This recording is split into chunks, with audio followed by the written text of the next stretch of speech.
Ақмұрзия Айдана Ерболқызын қылмыстық кодекстің 108-1 бабы 2-ші бөлім 4-ші тармағы кінәлі деп танылып оған 1 жыл мерзімге бас бостандығынан айыру жазасы тағайындалсын. Жаза өтеу орны болып қылмыстық атқару жүйесін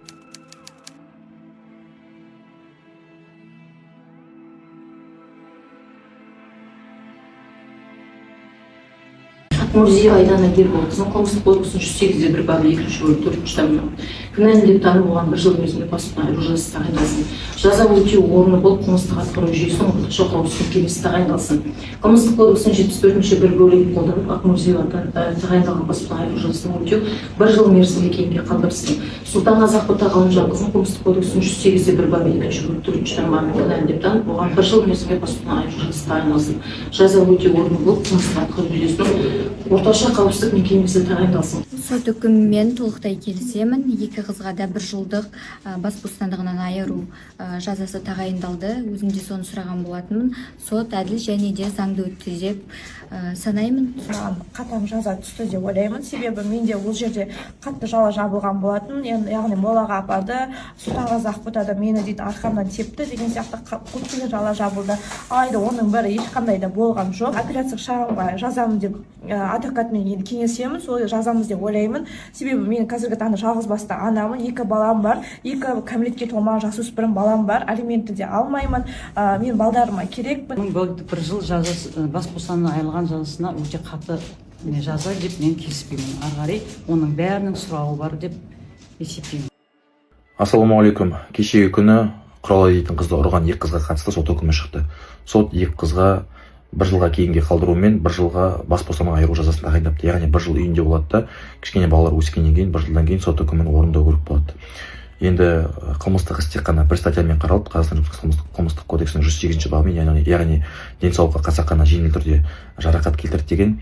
Енді мен өзім ойлаймын, бір статьямен бұл шешім әділ болды деп ойлаймын. Бірақ та Құралайдың жәбірленуші өкілі де, адвокат та тағы да 2 статья қосылмады деп отыр. Тергеу кезінде ол бойынша тағы да өтініш хаттар жазамыз деп отыр. Жаңа айтты, басынан бастап бас бостандығынан айыру дейді, жаңа заттарым жоғалып кетеді, сол бойынша тергеуге қайтып тергеу жүргізсін деп өтініш білдіреміз деп отыр.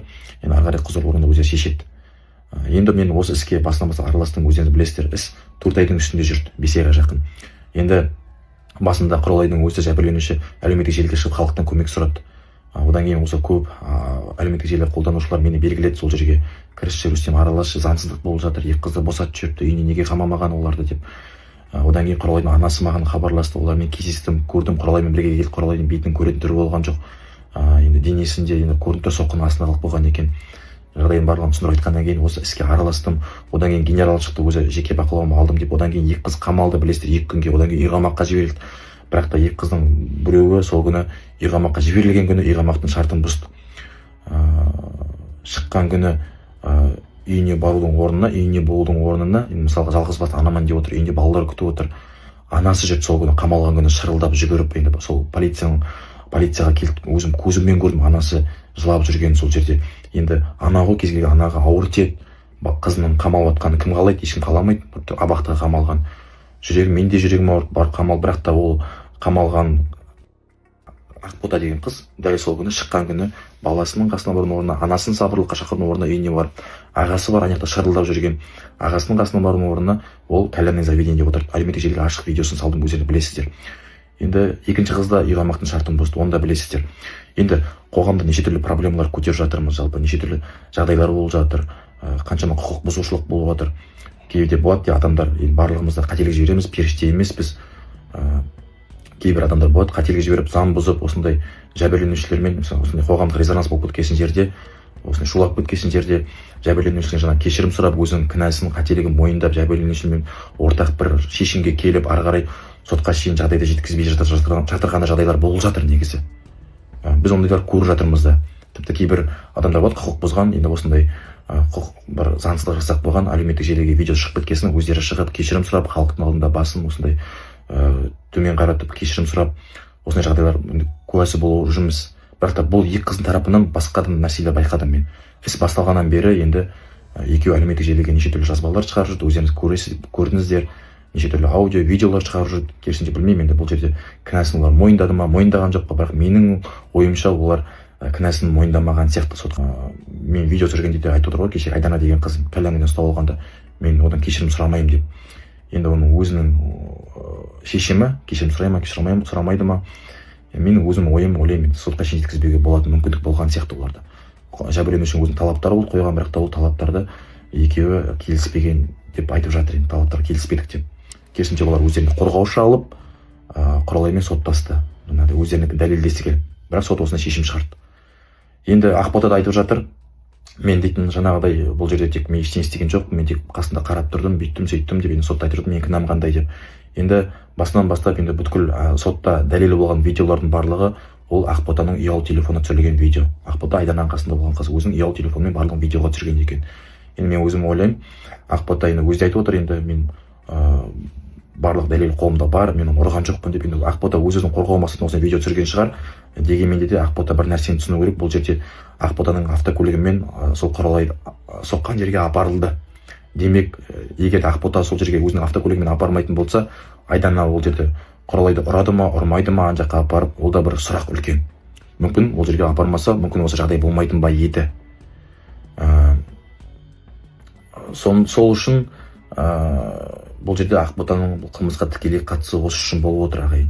Және де видеодан көрдік, вокзал ресторан алдында Ақбота енді Құралайдың шашынан тартады, енді өзі айтып отыр, ар намысыма тиді, мені боқтады деп. Енді заң жүзінде кім қалай боқтаса да, қалай ар намысына тисе де, ешкімге қолын жүгіртіп, жаңағыдай бір зұлымдық жасауға ешкімнің құқығы жоқ. Заң бар, заңға жүгіну керек, заң бойынша шарасын алғызу керек. Біз енді осы мәселені көтеріп, жалпы енді қоғамға кішкене сабақ болсын деп, бұндай жағдайлар қайталанбасын деп мәселені көтеріп отырмыз. Өйткені еркекке де әйелге де заң барлығына ортақ. Біздің де қарындасымыз бар, біз де қыз асырап отырмыз, ертең біздің де қарындас қыздарымызға ертең осындай көшеде біреулер тап болып қалған біз де қаламаймыз. Сол үшін осындай жақсы жағдайда қоғамға жария еткенді жөн көрдік, мен өзім көріп отырмын. Енді екі қыздың тағдыры өздерінің қолдарында, енді өздеріне қарайды, осыдан сабақ алды ма, әлде басқаша болады ма, алдағы уақытта қалай олар іс-әрекет етеді, енді өздеріне қарайды, өздерінің өмірлері, өздерінің тағдырлары. Артта жалғыз олардың емес, арттағы екі бала, екеуіне төрт баланың тағдыры бар бұл жерде. Мен басынан бастап енді бұл іске араласқаннан кейін де бір жақты болмай, екінші жақ маған хабарласты, біздің де уәжіміз бар, айтарымыз бар деп кездестім. Екінші жақпен де Айдананың әңгімесін тыңдадым, мамасы мен анасы болды қасында. Анасы бәрін естіп отырып тыңдадым, бірақ та олар енді маған басқаша қылып айтты, ұрған жоқпыз деді. Жаңағыдай өзі құлақ болды деді, бірақ та енді уақыт өте келе әлеуметтік желіден видеосын көрдік қой, жерге лақтырған және сол жерге қалдырып кетсе келгенін қансырап жатса да. Одан кейін енді олар айтты, Құралай өзі бағанағыдай бізді бүйтті сөйтті, бірақ та маған іс жүзінде олар ешқандай дәлел айғақтар келтіре алмады, тек қана ауызша айтты. Мен жан жақты бұны сараладым, жан жақты барлығын анализ жасап, сөйтіп барып кірісіп, сөйтіп барып қоғамға осындай ашық көрсеттім. Осы жерде кішкене бір шикіліктер болып жатырғасын. Ары қарай енді айтатыным осы, екі қыз өзінің өмірлері өздеріне қарайды, өздерінің балалары бар, артта жалғыз басты аналар. Құралайда мысалы бір үйдің жалғыз қызы, онда анасы шырылдап жылап отыр, бетіндегі шрам өмір бойына қалады мысалға деген сияқты. Енді кеше айтып отыр, Құралайдың өзінен де бар, боқтады, бүйтті, сөйтті, көшеде жүреді, бағанағыдай қаңғып жүреді деп. Енді мен ешкімнің жеке өміріне ешқашан араласпаймын. Боқтады ма, заңның алдында жауап берсін. Өзі басқа нәрсе жасады ма, заңның алдында өзі жауап береді. Менің көтерген бұл жерде күш көрсету болды. Енді Құралайдың бетін, денесін барлығын өзім көзіммен көрдім, суреттерін барлығын. Осы мәселені көтердім, мен заңның алдында жауап берсін. Өйткені бұл жағдай жабулы қалып қоятын болса, ертең ондай жағдай қайталануы әбден де мүмкін. Кез келген адамның басына тиюі мүмкін бұл жағдай деген. Осылай ағайын.